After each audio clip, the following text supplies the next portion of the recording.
right. Hello. Welcome to Artificially Intelligent, where a black musician, Antar Goodwin, and a white comedian, me, Nathan Timmel, who have been friends for decades. Now. Wow. Jesus. Good minute. Are friends and we talk, and let's just jump right in with talking. Yeah.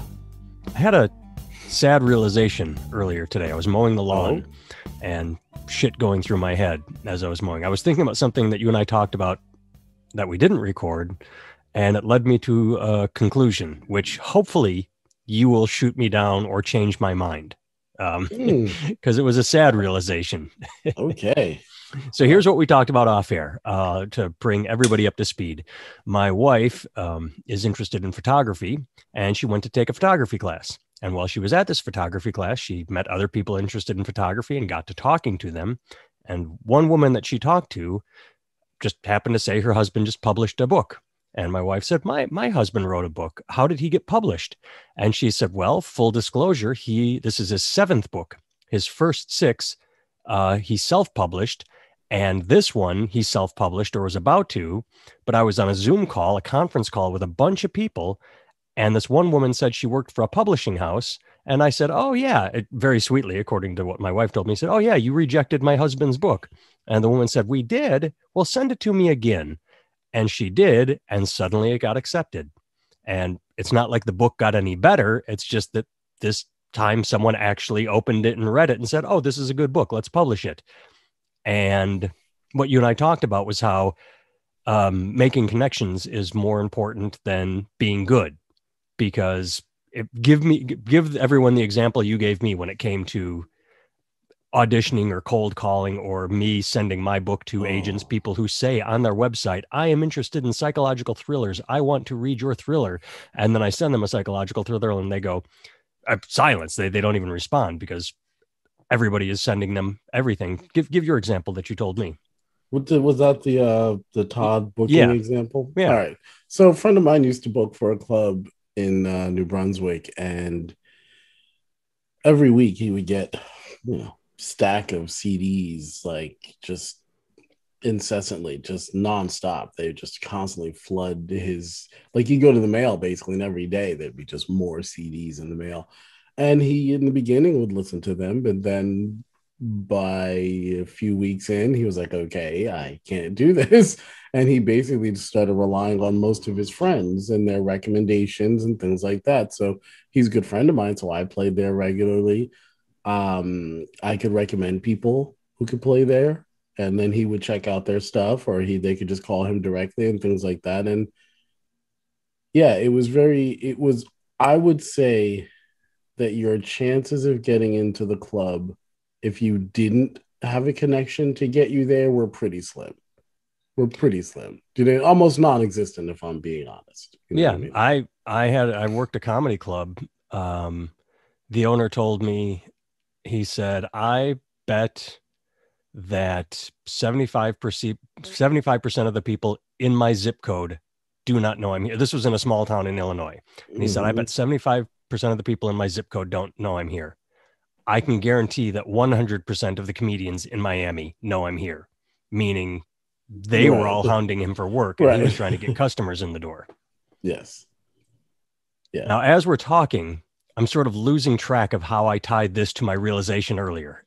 So all right. Why don't you jump to the realization and we'll try to solve it like Memento. We'll solve it backwards. Go backwards on it. Well, because I was thinking of so having a contact is important. Now, the realization I had was that there has never been a better time in. You gonna sneeze again? Why did you? No, my alarm was going off on my phone. I didn't hear it. There's never been a time in society to have no talent and be successful, because I guess I was tying it into the idea of knowing someone and getting ahead that way, and or the people on YouTube that I will fully admit I don't understand and who are wildly popular, opening presents or packages or playing video games, or I'm not going to name names because it's not my job to shit on people, especially when they're millionaires and I'm not, but who just seem to make the most absurdly stupid videos that for some reason get shared and seen millions of times. And there was something I had, and I wish because I'm mowing the lawn going, wow, yeah, I'm pretty insightful. I'm obviously not. I'm fucking, I almost said, get us canceled. I'm fucking stupid. I started to say it. I mean, I'm Gen X. This is what we grew up saying. I'm trying to be a Yeah. better person, everyone. Yeah. Yeah, but the idea that But now, could you say that I just grew up riding the short bus, or is that illegal? Is that that's insensitive illegal also? too. It's all. Okay. I had a I mean, funny thing happen today. I would never say that. I was really just asking the Yeah, question. You know? I want to go sideways just for a second because that's what we do. I like Twitter because it amuses me. I think it's full of um, not short bus people who are. Yeah, I'm just fucking around now. Um, so yesterday, I don't know if you saw the news. A mass grave was found in Canada on a school run by the Catholic Church in Canada to make Indigenous children of Canada more white. You know, we did it here in America too, is to correct their native ways and bring them into the fold of Yeah, Christ. Because beat the savagery out of them yeah, and through savagery. Right. yes, I got it. and Sure. 215 of them, the beating the savagery did not work, and it beat them to death. And I read one of the articles I read talked about a student that made it out. He said sometimes kids would disappear, and we were happy because we thought they ran away, but we also thought something was funny was going on, and so either way. And this was in the 60s and 70s. This is not like Yeah, this is 100 years no, ago. this is This is 50 years ago. so Twitter, you know, if I could, or crickets, whatever you want. Today, I think Ellie Kemper, the from The Office, and the Unbreakable Kimmy Schmidt. Mm-hmm. Apparently, she won a beauty contest in 1999 that was founded in the 1800s by a white supremacist. So Twitter blew up with Ellie Kemper is worse than Hitler. Oh my God, I knew she was in the KKK. I'm never watching this show again. Fuck her. It's like, how interesting, Twitter. 215 dead kids, nothing. A teenage girl won a beauty contest founded by someone over 100 years ago, and she's worse than Hitler. I just, I don't know what has got us on that thread, but you said something that made me think of that. Oh, getting canceled by saying short bus and other things made me think of less than stellar people. And I Yeah. would say that mentally challenged people, having worked with them, are more evolved than most of the people on Twitter, especially the ones I saw today that were screaming about Ellie Kemper. Yeah. But anyway, Well, so I think part of hmm. my thought process today was that hard work and talent matter less today. I think that was my thing, is hard work and talent matter less today than at any other point in history. Because with the people who make really idiotic videos that involve yelling, Saturday Night Live mocked one of them recently, and that wasn't even funny. But I went, oh, this is exactly like those videos that are very popular. They do this hyper edit and they throw a graphic up like, wow, or oh, I just hit my friend with a baseball bat. And so yeah, that was my thought. Is that there's never been a better time. So either you have connections and you make it because of your connections, or you do something that's so dumb that people just like, oh, I got to watch that. I got to share this. And yeah, it was that was my thought. Now, do you agree or disagree or talk me out of it? Or Hmm. it's kind of a depressing thought if you allow it to be, but Um, I'm not sure exactly where I land on it. And I'd have to take a second. And I say that only because we just finished the new album and I've been studying people's live shows, right? mm-hmm. Just to kind of see how people are segueing things, just like looking so that I can steal from the best. You know what I mean? Like, there's no Yeah, point in stealing from amateurs. You know what I mean? Like, what's the point in that, right? Like, you steal from the people who have proven that their methods are successful, right? I think I told you several weeks ago, if you really want to see a mastercraft in live performance, check out U2's Innocence and Experience tour in Paris. Skip the Okay. first 45 minutes, He said that. and from minute 45 forward is the most insanely powerful live performance you've ever seen. Yeah. I mean, they just nail it. Okay. Yeah, I'll check this out. I know you had mentioned that. Yeah. I've been watching the Brandy Carlisle stuff. I don't know if you dig her music at all, or if I you thought know Belinda much about Carlisle it. was hot back in the day. All right, that's close. The Yes, I dug Belinda Carlisle as well. Different in the way that Brandy Carlisle is, but similar. You know. Couldn't tell you a Belinda Carlisle song other than what she did with the Go-Go's, but she was pretty. She had a hit. She had a couple hits. I liked them. I mean, I remember liking the music, Wait, at the time. one of them was about the world. The world was in the title. Oh, I couldn't even begin to tell you. The world was in. Um, It was a yeah. yeah, I wouldn't know. But but Brandy Carlisle, we're watching shows for the past couple of years, and like, cause like, since in the last few years, she's had a kind of meteoric rise, they'll say, right? That's what they call this kind of thing. But they forget the fact that she had logged in a solid 10 years before that rise started to happen. Right. Not that people didn't know who she was 15 years ago or 10 years ago, or whatever. Like, people knew, but it wasn't what it is today by any stretch. And I went back to something she did in 2016 and I looked at it and it was good. The band's really killing, right? And then I watched something from 2017 and I watched them do the same exact segues in the same way. Her and the guitar player come up to each other. They get all like face to face and do this like real intense thing at these intense moments of the song. And I was like, oh, that's the same too. And I look at it and I was like, yeah, there's an element of theatricality to this, right? And she'll say that in interviews that like to a degree, like the show's going to be remarkably similar from one to the other, regardless of which one you see. You're going to see a lot of the same stuff. If they play the same set, you're going to see almost verbatim, is the impression I got from her.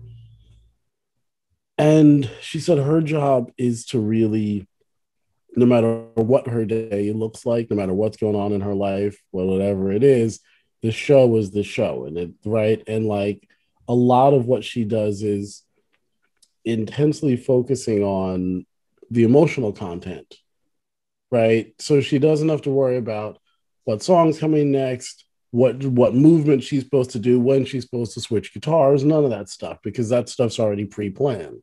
All she has to worry about is putting emotion into what she's doing. Yeah, I've got somewhere to go with this when you're done. Right. I've got an idea of something and stirring in my head. and so I watched a few of her things, and then I watched Tall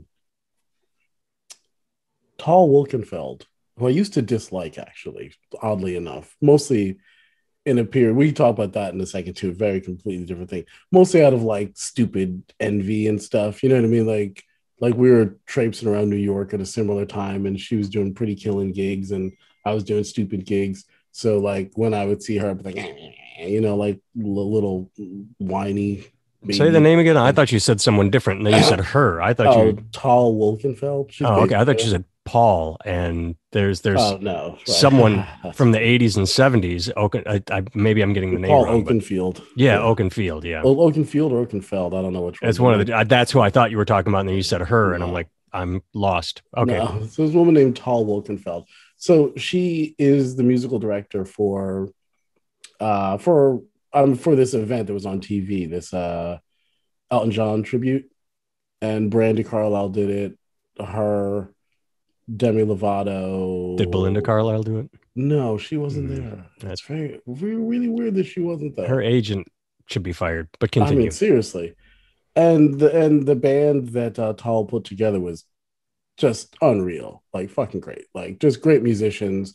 I don't know who did the arrangements. I don't know if she did them or someone else did them, but the arrangements are fucking fantastic. These Elton John tunes, and they just slay it. Like they kill it. Like it's just like good lord.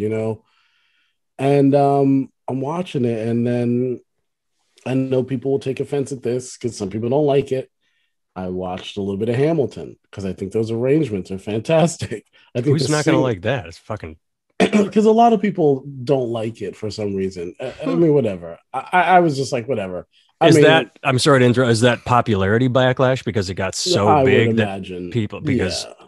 I Yeah. actually gave the HBO version, a Disney version, a second chance and really enjoyed it. I know the first time you Yeah. and I talked about it, I said I didn't like it because I had seen it live and the Mm, live performance was so powerful that when I saw it on Disney, I'm like, oh, this doesn't live up. But then enough right. time has passed that I went back and Right. revisited it and I'm like, oh, now I do like this because the Right. live performance is out of my head. But Yeah. I've this is the first I'm hearing that people didn't like Hamilton. I knew there was, Oh, there was, yeah. I mean, oh, I it's mean, when screw it, fuck them. It's a beautiful musical. I love I it to mean, death. here's the funny thing is, I remember when it came out, not Hmm. when it came out, but when it was like at the height of its like, you know, Yeah, when it was no, winning all the Tonys and selling. no Yeah, tickets for 3 years or whatever that shit was. You know what I mean? And it was impossibly hard and they were stupidly expensive.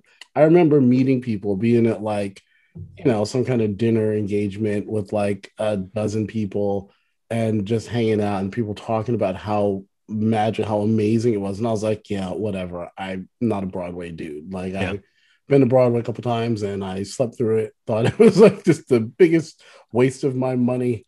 I Like, and fucking I just here. hope I I'll piss didn't people snore off. too loud while I was with my date. You know what I mean? Yeah, I fucking hated Les Mis. Hated it. Hated it. I'm just like, this is fucking stupid. This is just bullshit. I So mean, quick aside, have you read the book? no. Not that you have like, 6 weeks to read a book.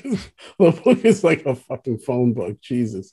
But I here's the funny thing, like I really dig the book. I think Victor Hugo's insights into the nature of humans and suffering is intense. I think some of the shit he said in his life is so fucking racist that it's insane. And I don't want to be like one of these like Right. modern everything you say is racist. You know what I mean? But he would like talk about the country of Africa. Like he'd say, Big country. Africa. What he said something to the effect of, and don't quote me on this, any Victor Hugo fans. Like he said, God put Africa here essentially as, for lack of a better word, a shopping mall for Europeans to go get their diamonds, all their shit, like just to go take it from it. And I was like, right, like you think that's okay? You have this amazing book that is like a treatise on like the unfairness of how people are treated and how all this other stuff, and yet he turns around and says this stuff, But and that I is how was we treated Africa. That is how right. Europe treated Africa, the country, for Right. forever was Right. as And still does to a degree, right. Yeah. right? Yeah. Like, let's be Well, honest. no, Like, now it's China. Now China's investing everything in right, Africa so they can own it for the next millennium. right. It's just like, but once I started rereading. Anyway, we'll get back to this. So Victor Hugo, right, and Hamilton, and blah blah blah. So I'm looking at Hamilton, and I'm looking at some of the arrangements because they just do such amazing things. Where like they take melodies from previous songs and bring them into the new songs and bring in some all the it's just like just a constant thing, and just the music is just really well executed and the singers are fucking fantastic, right? Let me interrupt one more time. Yes. When Hamilton finished, when I saw it live, I was actively angry. And Lydia asked why. And I said, because when we saw the Book of Mormon, I said, nothing's going to top that. Matt and Trey, I mean, come on. Yeah. It's funny. It's touching. The Yeah. songs are catchy. And when Hamilton finished, I'm like, fuck, I have to admit that Book of Mormon's right there. It's not like it, but Right. it, I mean, I, I I haven't seen actively Book of enjoyed it. Mormon, but Oh, so good. I think they're just two different things, though. Yeah, They're they're two different two things. different lanes. You know what I mean? They Yeah. just happen to both be plays, They right? both happen to be musicals. And so Right. if I have to compare musicals, like even though they are Right. wide Yeah. apart on the musical Yeah. spectrum, I have to admit that I walked out of Hamilton feeling more alive. And Book of Yes. Mormon was so energetic and good that I Yes. thought nothing will ever top this. And then Hamilton really got to me. Absolutely. Well, we can talk about Hamilton in a second more in depth if you want to Oh, go we down still have this to go road. back to But Belinda Carlisle well, and right. putting Ha. emotion into music Well, because all that's right. where I said I have thoughts. Well, here So, was here was my conclusion to the thought. okay. After watching that the Tall Wilkenfeld Elton John, it was an Elton John tribute that they did on iHeartRadio, right? It's like a concert. It's like it's just literally like a 6 or 7 minute clip of like three or four tunes just mashed together with great singers, great band, great songs, right? And I was And talking then to Green Day Katie comes about in it. and throws a fit. Right, exactly. That'd be hilarious. But I was Again, talking, references nobody will get. right, no, none. But so I was talking to Katie about it, and I was like, what it seems like the formula is, and it sounds stupid to say, but it seems like the formula is great band, great singer, great songs, right? You put that together, and it seems to work pretty well, right? So we're laughing and joking about this a little bit, but it really did get me thinking that like a lot of the things that I like are exactly that. They're a great singer, great songs, and a great band. Like it's some combination of those things that is the music I'm most attracted to. When it comes to comedy, the same thing is a little similar. The stuff that I tend to be attracted to is like Dave Chappelle. You know what I mean? But Mm-hmm. that's like saying that, like, oh, I listen to jazz. I like Miles Davis and John Coltrane. It's I like like attractive women. Fucking Heidi Klum is hot. right, exactly, Duh. right. It's like these kind of obvious statements, you know. But I do think that there's something to be said for that. So to tie this in, do I think that talent and all that stuff matter after 20 minutes of not getting to the point? Um, I do I forgot think that's what that we were talking I about. think that brevity matters more? No, but An old dead white guy said it was the soul of wit, I believe. right. Was it the soul of wit? Uh, But what I what I ultimately think is that I think talent matters a lot, but I think what matters more is that people know about it. Right? Like I think that marketing, like again, I don't know this for a fact because I don't know anybody on in her camp, on her team. I maybe I'm 6 degrees away, but I don't know anyone in Lady Gaga's camp, right? My understanding though is that when Lady Gaga got her first record deal, Gaga got wow, look at that. When she got her first record deal, she she sells by the right, shore. Yeah. exactly. Like after the record was done, she wanted to put all of the promotional money into marketing and advertisement. Like I heard that they traveled on buses instead of planes when they could to save money because she wanted to refunnel that money back into marketing Yeah. and advertising because that was actually what mattered the most. Do you know what I mean? Is that No, kind of thing. I absolutely agree. And I've I had that like fantasy in my head. I when I have these delusions of grandeur, like, ooh, my book is good. Maybe someone will sign me because I always hear about these. You get a $10,000 advance or $100,000 advance. I literally had the thought, don't give me any money. Take that $10,000, invest it in the book. Like I had that exact thought, right. which is I don't need the cash because what am I going to do with it? I want the book to succeed. So, but yeah, so But neat I to hear mean, that but Lady. I had the same thought Lady Gaga did. Yay! And I'm sitting in a basement in Iowa, I know you're so just didn't born really this work out way. for me. Um, but I think the real thing, and this is the real question, I called a friend of mine the other day because I have a home studio that's decent. Uh, Two of my friends have home studios that are significantly better. And one of my friends has a drum studio where he makes drum tracks that make it on tons of like quote unquote legit albums, right? Whatever Hmm. that means, right? And many people have offered to record me for free or next to nothing because they're my friends. And they're like, oh, I dig your tunes. Why don't you come by? I'll play on it for free. Just come lay it down, right? And we just did the new Katie Hemi record at DeGraw Studios with Ben Rice. Which I have heard, and it's fucking Yeah, fantastic. yeah, dude, it's some good shit. Yeah, I'm proud of this, right? I think the best way you described it was, fuck, the confirmation of the realization. Do you know the quote I'm trying to pull from you, where you said it was You had this idea in your Yeah, head, and then when you yeah. hear it, you're like, that's the confirmation of what Yeah, I've been it's thinking. what do they call it in business? Proof of concept. Proof of concept. That's Yes, what it thank is. you. It's like proof of concept, right? Like, yeah, because the first record was solid, it was cool, Mhm. but this one was just like, oh, this is what we've been envisioning, and Right. here it is, come to life, like made manifest in the flesh, as they say, you know. Yeah. And So now the I important talked part to is getting him, that product out and having people hear it, because you can right? have the best Absolutely, record in the world. And if right, nobody hears it and nobody cares, absolutely. Yeah, and but one of the things I realized is that we have a handful of other tunes that didn't make the record, but are still great tunes that I'd like to get done up so that we can put them in other people's hands, or just perform them, or just have them. You know, or have them in your back pocket. So when this one hits, absolutely, here's another record. Oh, look. absolutely, right. And I talked to Ben about it. He said he'd give me a pretty cool price on it. He quoted me a reasonable price on it, and I was like, you know, one of my friends said, well, that I asked him which version he thought I should take, like, because I could do it here, I could do it at DeGraw, I could do it at two of my friends' studios, and all of them will be good. One of them will be great, right? And he Yeah. said, well, you'll take it the most seriously if you do it over at DeGraw.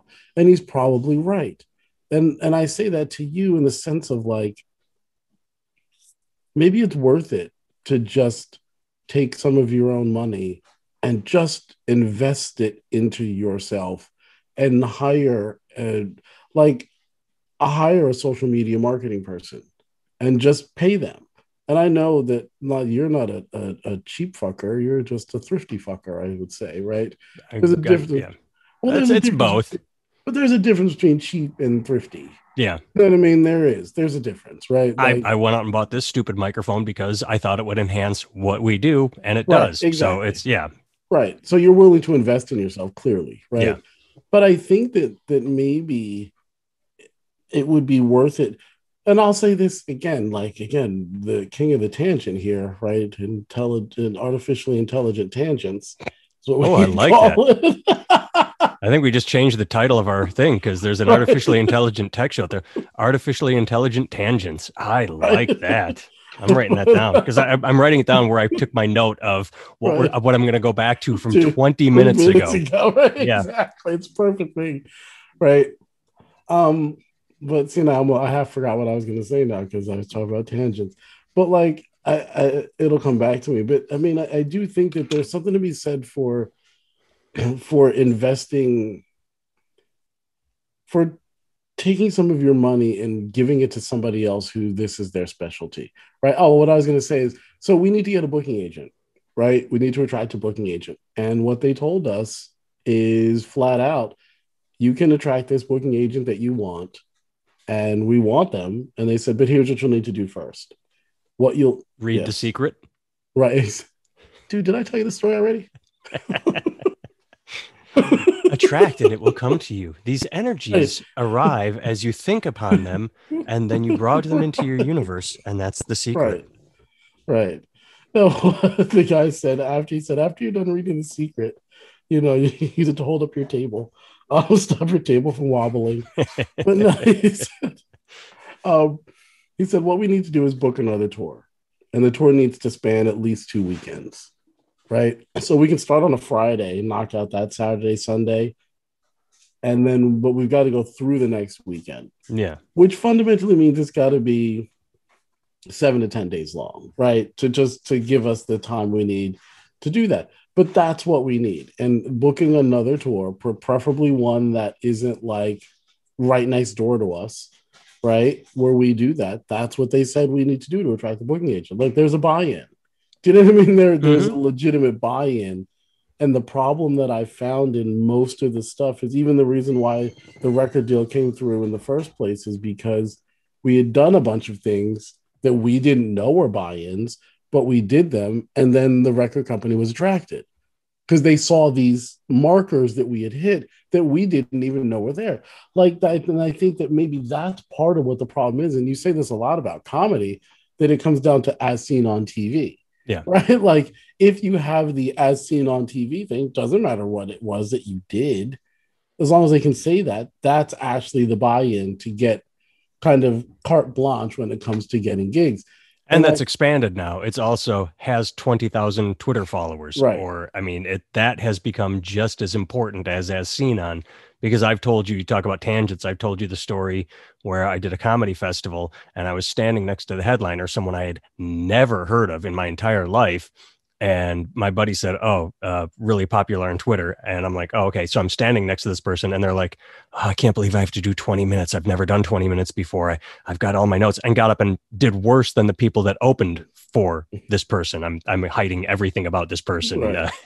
age, Yes. gender. Um, Yeah. but yeah, and I'm like, that's your headliner. Had 20,000 Twitter followers, but was an open mic comic for the most part. Had no skills and talent. Yeah. But But okay, so here's let's wrap this no. back.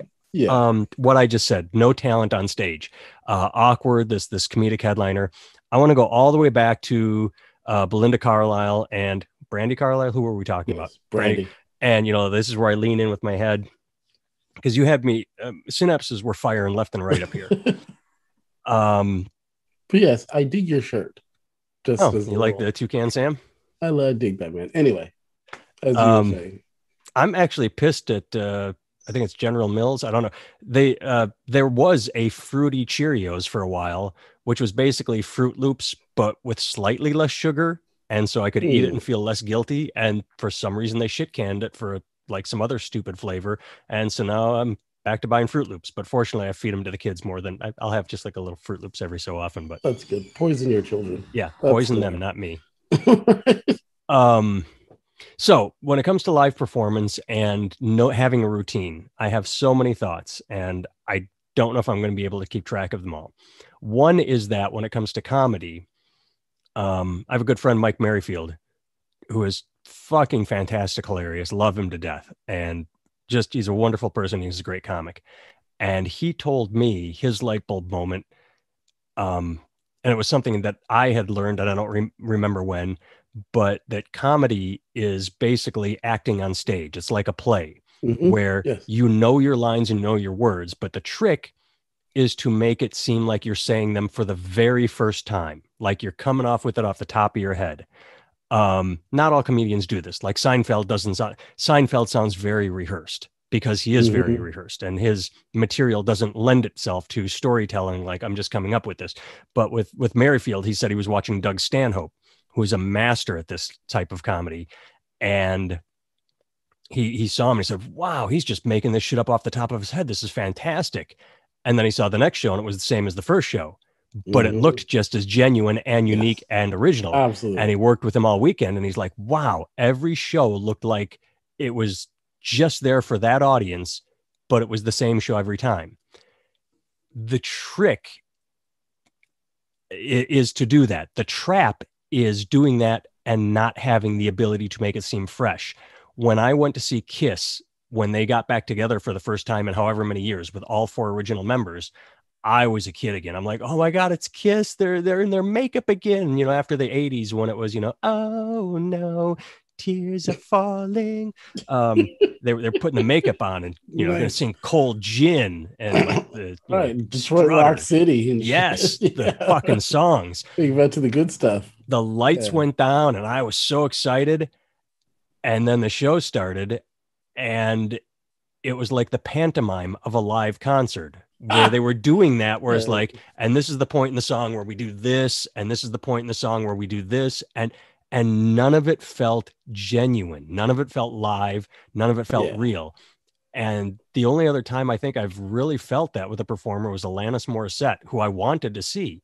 And Alanis, when I saw her, every single song was a hit. She had 3 albums out, so she was doing the majority of off Jagged Little Pill. But then every time she put out an album, she had 2 hit songs off it minimum.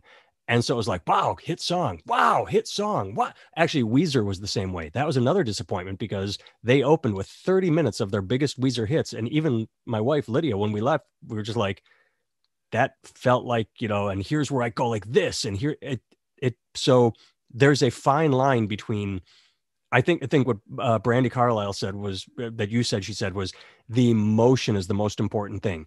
If you can get that emotion out there, because you're not worried about like, okay, this is where I walk over on this side of the stage, because sometimes you get too much into that. Okay, now I have to walk over to this side of the stage. Now I do this. Now I do that. the emotion is the most important part and thing when it comes to any performance. Are you feeling what the performer is giving? And if the Absolutely. answer is yes, then you can be Joe Cocker, just sort of Right. twitching, or you can be, you know, um, U2, who put on very theatrical shows, but it's all rehearsed, but it feels organic. I guess that's the word I'm searching for, is when you study these performances, and if you think this is what I'm going to do, keep in the back of your head, it has to be an organic, because if it comes off as mechanical or robotic, you are fucked. I mean, I think what you said about making it seem like it's the first time, I Yeah. think that's a really important Except for kind in of. sex, because Jesus Christ, if you're 10 years deep with your wife and you're still like 10 seconds, you're going to get divorced. but if you're in a 10-year relationship, you could pretend that you just met her and it is the first time, which would then be as exciting as the first time. Right. As Except now opposed to you've being got 10 years some. deep and like, you again. All right. Yeah. Just, Right, all right. exactly. All right. Right. It's Like, been an hour. yeah, I'm just just, push some couple buttons. Everybody gets what they want, and then it's like, okay, we're done with the button pushing. All right, yeah. see you tomorrow at breakfast. All right, Yeah. good night. You know what I mean? Like it doesn't, and Right. but I would. Actually, I have an old joke. Holy shit. I have not thought of this in forever. Um, I was watching the news in Wisconsin. There was a news story in Wisconsin. 3 teenagers were arrested for digging up and having sex with a corpse. And the audience always goes, ew. And it's a true story. That was a true news story. And I say, see, audience is always grown. I never understand that. I never understand that. You think, oh, it's gross. I think those kids are creative. They're teenagers. They just want to find out what it's like to be 10 years deep into a marriage. And then they would laugh. And I haven't thought of that joke in forever. Oh I should God, bring that back. Nothing like a good necrophilia joke in the middle of a oh set. yeah. Until they start talking about their feelings. Yeah. Can't believe he said that about us. We're gonna cancel him because he talked about the fact that we like banging dead bodies. You know, the worms put extra holes in for us, and you can't. Oh, new and Right, different holes. Yes. Depends on the age of the corpse. I could right. take this down a very dark, gross path. Very remarkably quickly, without, and it would be funny to some. This I'm not even sure that part would be funny to Right. me. I think the first part is amusing because you don't see the ending coming. It's just Right. sort of like, Right. yeah. I think it's funny. But I agree. It's funny because I was in a band before I was doing this thing with Katie. I was in a couple other bands. I was in Red Sahara, a band called Red Sahara, which was a good band, like I remember this. Yes. great musicians, good arrangements. Personally, even though I wrote a bunch of the material, I didn't really think the material that we were writing was as strong as our drive and our commitment to the material, right? Mm-hmm. Like I felt like Are they we still had. together? Are you burning bridges here, or are they just? No, because they're doing all new material now, Mm. right? Like the band is still together after I left. So you're saying it was you? Um, well, I mean, partially maybe. I mean, it could be. You know what I mean? Like I feel like, but I mean, I just felt like what I felt like was that there still needed to be an album and then a tour and then another thing before we really got the songwriting thing together. Right. Because it's a process. It's a Like you've done process. here with the Katie Henry band, Right. because the the Exactly. I the the mean, difference between that album and the one I've heard, sorry listeners, I got it first, is right. is It's it's staggering. yeah, it's And the first album that we wrote took a while to get it all together and it took time to play the songs out. And some of the songs we never even played out. We just wrote them and then banged them out in the studio. But I got to interrupt because yes, I please. just had this weird fucking flash that I've never. You guys are doing something that is so interesting to me because I've never ever thought of it this way. Because the standard belief system is that the first album is usually the best, and I know that's not always the case. Like the Police kept putting out quality work, Peter No. Gabriel kept, but Yeah. there are a lot of artists where you struggle for 5, 6, 7, 10 years, and you build up all these songs, and then you finally get an album. So you put out that album with all your best songs, and then they're like, great, now do the follow-up. And you're like, and they write 10 quick shitty songs, and from there it's a downhill spiral. I mean, You're yeah, doing the reverse, which is the first album yeah, was getting you're learning to walk, yeah, balancing baby steps, and then, oh, now you've got this momentum, and the yeah, second album is better.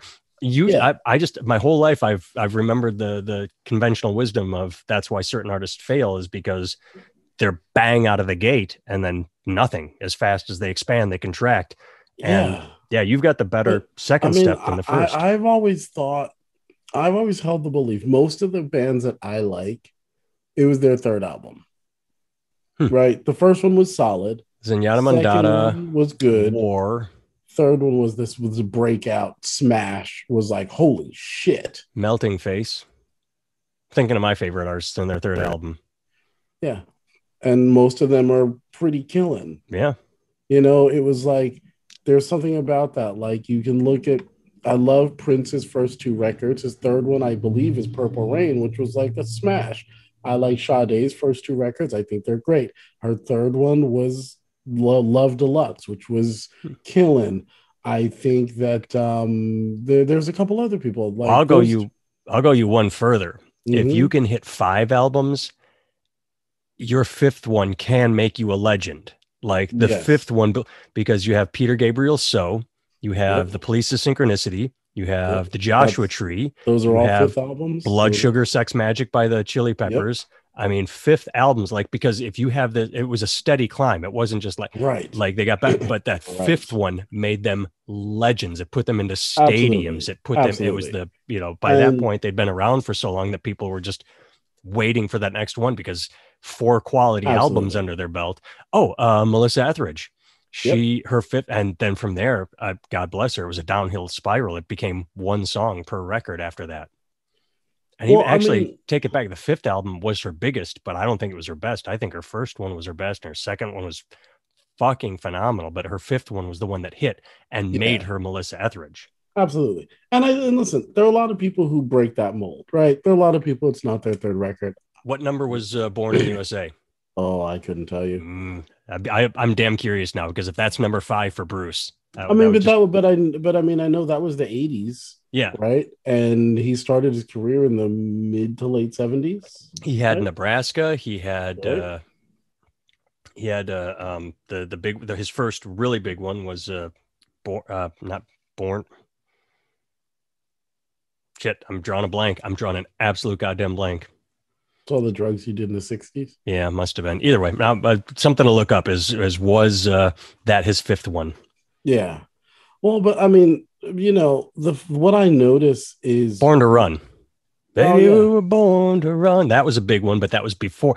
But Born in the right, but USA, that maybe, but I think Born to Run might have been three. hmm. I think there was something else in between Nebraska and Yeah, it. there. Not more. I'm not. I like Bruce Springsteen, but I've never been what you call a fan. I never owned Yeah, I don't own anything any of of them. his That's why I stuff, don't know so what number it is. But yeah, I couldn't begin to tell. But somebody who, speaking of tangents, you I know, like that idea, artificially intelligent tangents, because we're all I mean, over it's the pretty accurate. fucking place. Pretty accurate. So we might as well not be liars. No. You know?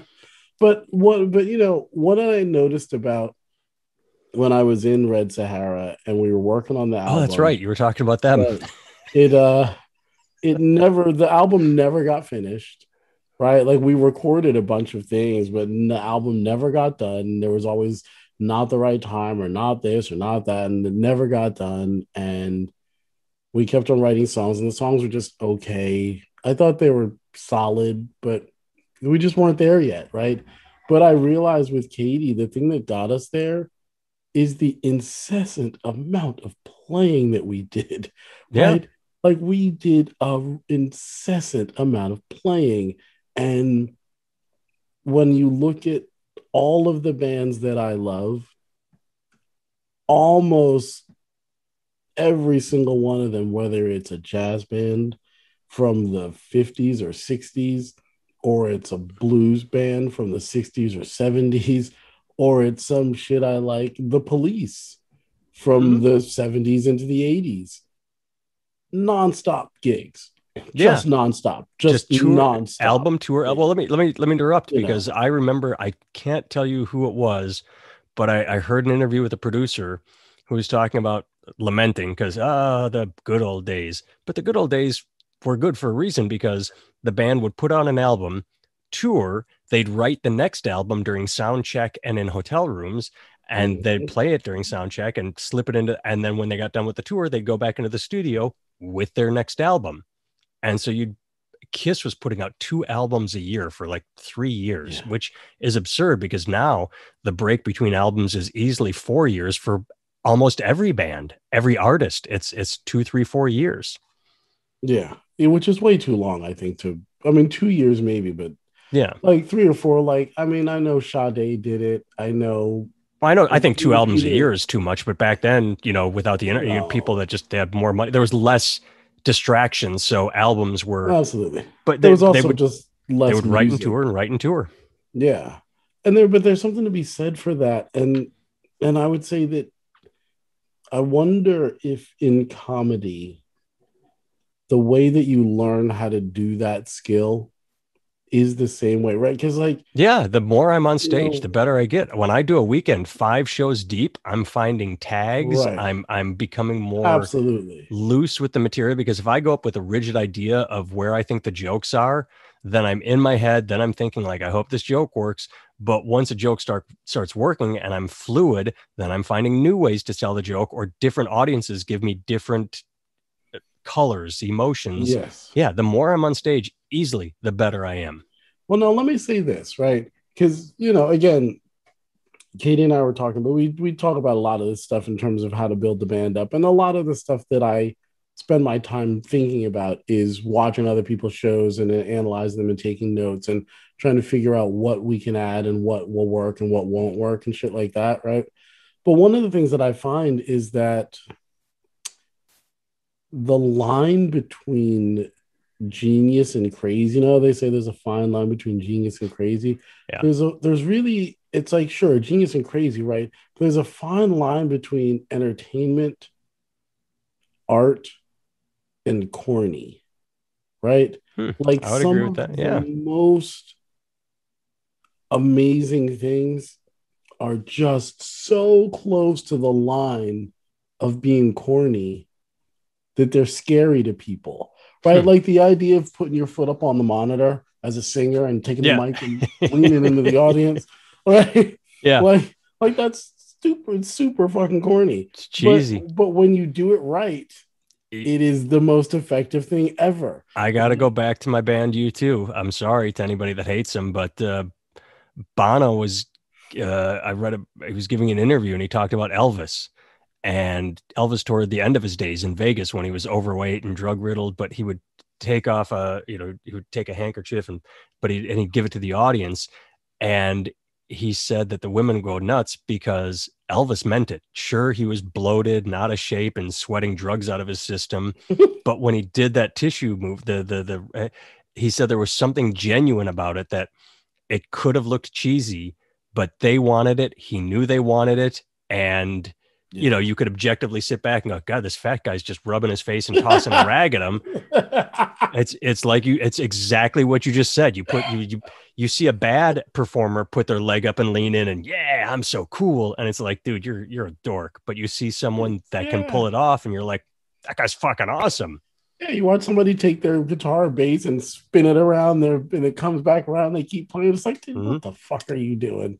But then you watch Victor Wooten do it, and you're like, oh, Jesus Yeah. Christ, that's fucking badass, Well, right? Like, Yngwie Malmsteen did it. It was great. When Blackie Lawless did it in Wasp, you were laughing because it was so bad. right, And I right. saw them It's both like do it. So that's funny, but it's shit like that. And I think that what scares people is that a lot of people aren't willing to put themselves out there because chances are you're going to cross the line, right? Like, I'll give you an example. When I started kind of setting up boundaries in my own life, like there was for many, many years, I had no boundaries, right? So, like, I just expected other people's good judgment to monitor how they treated me, right? Which, you know, leaving the treatment of you up to other people, I'm just going to say this.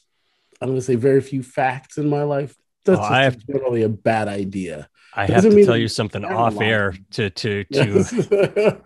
about you that I don't want to Yes. embarrass you with live. Oh, I appreciate that greatly. There was Um, a very big life decision you made that always confused me that yes, you haven't talked indeed. about on here that I went, huh? So Yeah. now I don't, now you know what I'm talking about. So Yes, I don't I even need to do. bring it up later. But I was But when you did that, I was like, I what? Okay, if that's what you want to do, right. great. Yeah, exactly. But I think that like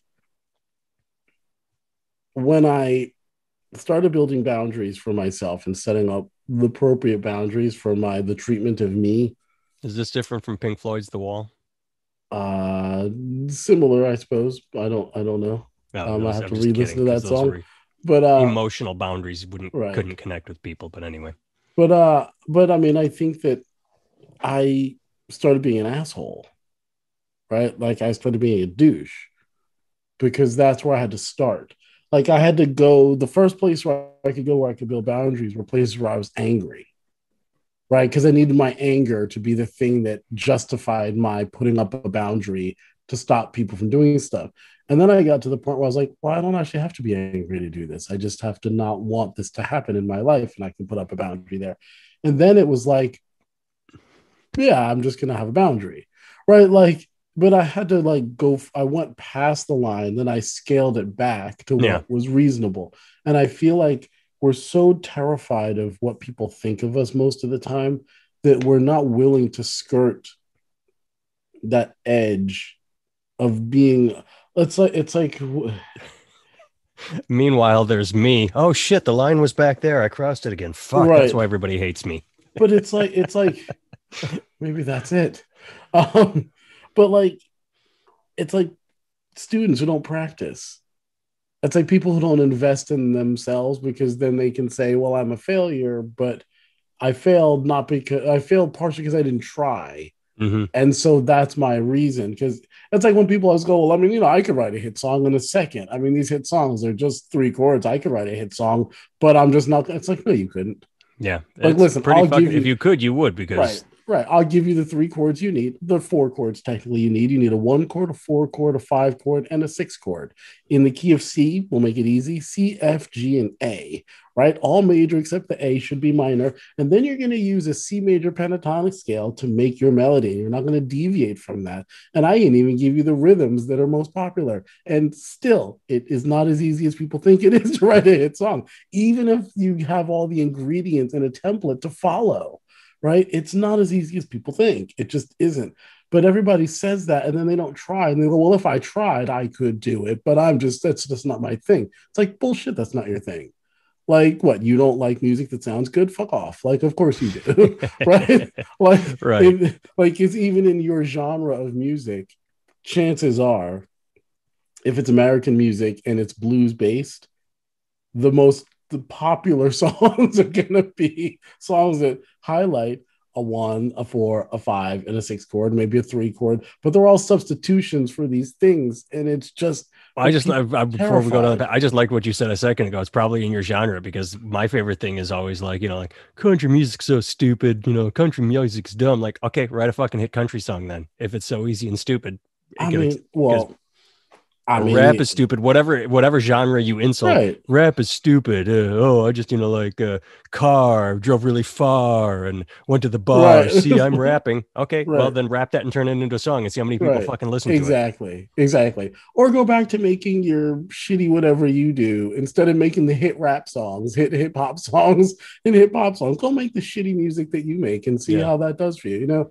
It's just like, what do but I find that most people get there through not trying.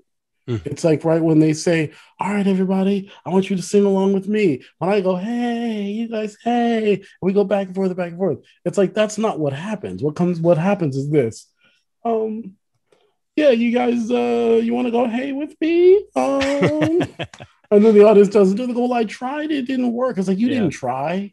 It's like this is one of the rules that we have in the studio. It's like when we're trying out ideas, even if you don't like the idea, give it everything you've got because that is what matters. You still That's try to what'll end sell up it, on even tape. if you don't like it, because it's like if you go, well, yeah, I'll try your idea, and then you're just like, and you just half-ass it Yeah. and go, yeah, that didn't sound that good. It's like, no That'll end up shit. on tape too. Right. Like, no shit, that didn't sound that good. Yeah, of course, it sounds like a terrible idea because you half-assed it. Right. But I like, you I know, pissed off. I haven't had this thought in years. I pissed off a comic, an open mic comic here in town several years ago. We went, I was, because I still go to open mics occasion, local ones, just, because I try out material, but I went to one and it was a shit show. There were like, it was in a coffee shop. I don't think maybe there's one audience member and then everyone else was sitting around the corner ignoring us because they wanted to study or like, why the fuck are these people talking into a microphone? Um, and I'm like, well, I'm still going up. I'm still going to go because I'm going to hear the sound of my own voice and my head yes. is going to think these thoughts as I say the words. And I will go, ooh, that didn't sound good. Ooh, I like that. Make note of that. I'm going to, and I went up and I did fine. You know what? I actually used to text you from these things like, hey, I got the two people doing their homework to laugh. Mm-hmm. I think this joke is a keeper because to any viewers, I bounce jokes off Barrett all the time. And I would say, I think this joke is a keeper because it got the people that were doing their homework to laugh. And this open mic comic went up and did what you said, didn't try, just went up and sort of looked at his feet and went, oh yeah, there's nobody even here. This sucks. Airline food, whatever. And he got off stage and was like, that sucked. That was stupid. And I went, well, you didn't try. And he goes, what do you mean I didn't try? And he got really pissed. And I think he's still pissed at me at this day because I wasn't You held trying a to call him mirror up out. in his face. Yeah, but I wasn't trying to be a dick about it. I was just trying to like, but I was sort of confused. Like, what do you mean you didn't try? What do you mean it sucked? You didn't put anything into it. And he got really offended. And he doesn't really do comedy much anymore. He still sort of does open mics, but yeah, even if there are only two people not paying attention to you, if you're there, fucking do the open mic. I I've mean, done an open mic for, nobody and done well because I wanted to invest in that open mic. I wanted to hear the jokes I had in my head verbalized. one of the things that I'll say, because I agree with you 100%, when I'm practicing at home, There's a bug on my wall. yeah, Trying to see if I should kill it or if it's harmless, if it's like a termite or it's just a little. Yeah, you can go live, little bug. You're fine. like I feel like when I'm home practicing, You I put your foot up on your speaker. I do, and I lean in to the phone so I can see what I look like. Practice grabbing the mic, doing all that James Brown shit. No, but like I practice being in the moment. Mm-hmm. Like I practice if I'm working on soloing or grooving or whatever it is, it doesn't matter. Like I work on getting to that place where you lose time, Yeah. and you're just in the flow. And that is, I think, all that matters. Ultimately, at the end of the day, even if your songs are just reasonable and your musicianship is just reasonable, right? You just sneak over the line of the bare minimum of what you need, right? But you really, really lean into your performances. I think that you get to that place, and I feel like that's magnetic. You know what I mean? Like this thing about just being in the moment is magnetic. So yes, you in the We've backside. talked about this a million times. I love the Red Hot Chili Peppers. I think they're fantastic. I've seen them live. I don't mean what I'm about to say is an insult. Anthony Kiedis can't sing, but he's got a great voice for the Red Hot Chili Peppers, and he means every syllable he does sing. You Yeah. put Anthony Kiedis on American Idol, and he's getting voted off. He's not getting a ticket because he doesn't have a perfect pitch voice that is beautiful or whatever you want. Whatever is subjectively beautiful, he has Anthony Kiedis' voice, and it is the most goddamn perfect voice for the Red Hot Chili Peppers, and that's why they are successful, because when he sings something, he means it. Even if he can't hit notes Whitney Houston can, he means, and that's why the Chili Peppers, because they mean it, because they were genuine, Right. because he put all his emotion into what he was singing. So even if he can't sing like an opera singer, he can sing like Anthony Kiedis, and goddamn, that is good singing. Yeah. You said about time getting away from us, and I did So notice that that's yeah, and what you we've still done. you still have So to get back to your original point. No, I think our original point was done. Talent does matter, but it also doesn't matter. It's a great time to be alive, even if you're not talented or talented. Who I knows? mean, I, well, I I mean, if we're gonna wrap up that thing, here's what I'll say. go for it. I'll say talent really matters, but It doesn't mean you'll be successful it doesn't. And because what because the world owes you nothing. I mean, ultimately, at the end of the day, but I think this is the problem, right? If we take that guy who will remain nameless, who at the open mic, I have a lot of friends like that. I have a lot of friends who I would say, well, I mean, but you didn't really, you're not really doing what you say you need to be doing. And when my one friend, I said this to him, and I won't say his name, but his initials are JT Curtis. And It's okay. We're at an hour deep. Everybody's tuned out except for no, Dalton at this point. but JT's he's a dope cat. Like he's a great musician. He plays as a multi instrumental. He's done a lot of stuff. Yeah. But we got into an argument once because I was like, well, but JT, maybe it's you. Like maybe you have a really bad attitude about this thing. And he was like, he got really mad and started like screaming, like, fuck you, I don't have a bad attitude about it. I was like, it's like kind of when you say to somebody, sounds looks like you're in a bad mood. And they're like, fuck you, I'm not in a goddamn bad mood. Fuck you, you motherfucker. I was like, Right. whoa. But I was like, maybe your attitude about this is all wrong.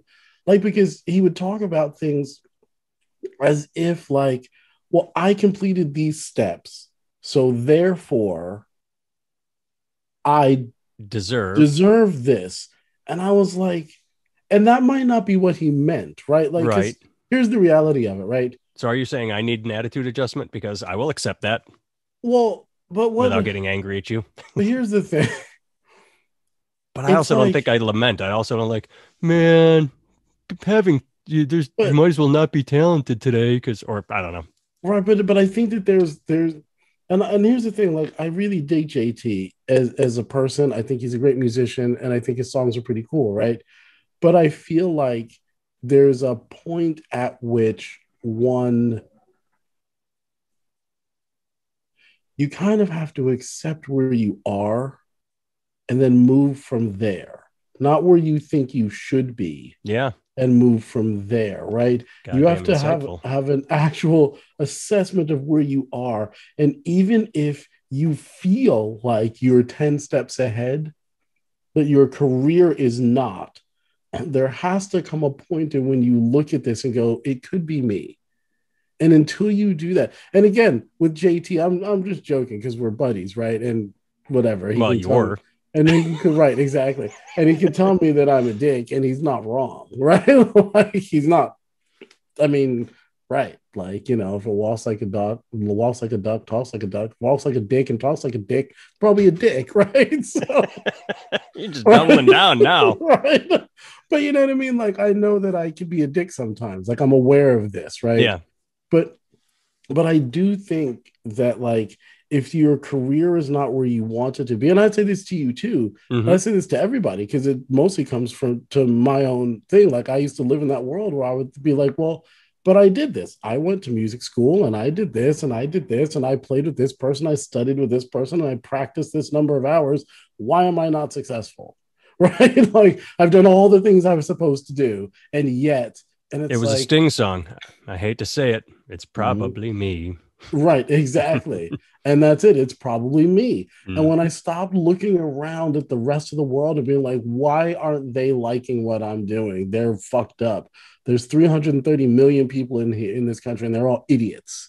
Right. And I'm the only smart one. It's like, maybe not. Maybe He, that's not as true as I think it is. You know what I Here's my mean? quick counter to that, and then we gotta go. Yes. Um, the sad thing, and it probably is me. Maybe I am delusional. Maybe I'm drunk 24/7. Maybe I just make shit up, or maybe everybody lies to me. But when I put stuff out, people tend to like it. When I get on stage, I get good laughs and people saying, Right. best show I've seen after. So it's like, I don't think I'm putting shit out into the world. At least I hope I'm not. I don't know. I mean, All right. what I would say is this. Oftentimes I find this is my new method for handling things that I don't like.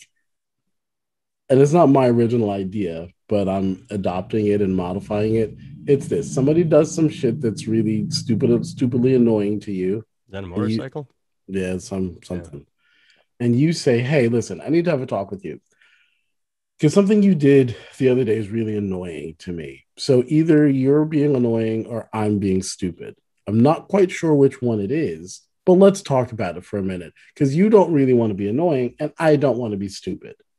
Hmm. Right? Because that leaves it up that it's not your fault. It could be my hypersensitivity, or you could be being an asshole. But let's figure it out. Right? And I feel like that's where we have to come from when it comes to our art. Right? Like when, and this is what I was trying to say to JT. And again, not that I have anything against him, because again, I think the guy's a remarkably talented musician. He's a legit multi instrumentalist, right? And he sings, he plays a bunch of instruments, he writes songs, he's a good band leader. He's He's Prince really only with height. right, exactly right. He's a tall cat, right? And but what it is, it's like, well, maybe what you're doing is annoying to people, and or maybe people are stupid, right? Like maybe your music, maybe something you're doing is annoying, or maybe just everybody is wrong, right? But I think that we've been told so many times, stick to your guns, believe in yourself, don't take outside counsel and all this other stuff. And it's like, mm, maybe sometimes, you know what I mean? Like sometimes you have to stick to your guns, but sometimes you're wrong, right? Like, how many times have your feelings led you to bad decisions? Well, I feel this way, Mm. right? Oh, I feel like I should text my ex girlfriend and tell her that I All of love them. her and she's making a big mistake. It's like, No, no, you shouldn't I'm text her. so You fucking shouldn't lucky do that I never did that ever. right, right. You should never do that. I don't care what you feel like. Your feelings are irrelevant in this Hmm. moment. Don't do that. You know what I mean? I feel like I should yell at this cop and tell him kiss my natural black ass. Probably a bad idea, even if that's what I feel like doing. You Oh, know what I mean? we gotta go. But We I hung out with a buddy the do. other day that told me a story where two guys that he worked with were just fucking hating on each other. And finally one guy just decked the other one. And now they're dealing with cops and courts and lawsuits. And I mean, he's right, like, in that moment, it probably felt so good. And the very next moment was, shit. Like right, in the moment, exactly. your feeling is, yeah. Yes, And absolutely. it's like the thought you hear when anyone that like there have been a couple people that have survived suicide attempts from the Golden Gate Bridge where you're going to jump and you're like there, and the instant you were off the bridge, every survivor says it just goes through your head like, oh shit. Like you can stand on that bridge all you want, and the instant you jump, you're like, fuck. Yeah, All right, let's get out of here having solved yeah, nothing before we solve indeed. nothing for another hour. Um, Well, the Katie that's what we Henry do. Band, the album is done. It's not going to be out for a while, but you can keep track of them at katiehenrymusic.com because, Yes. as Barrett said, live, play, get the tour. So just watch for upcoming dates at katiehenrymusic.com. We are playing this Saturday, the 5th, at Donaldson's Farm. You were there during COVID. Yes.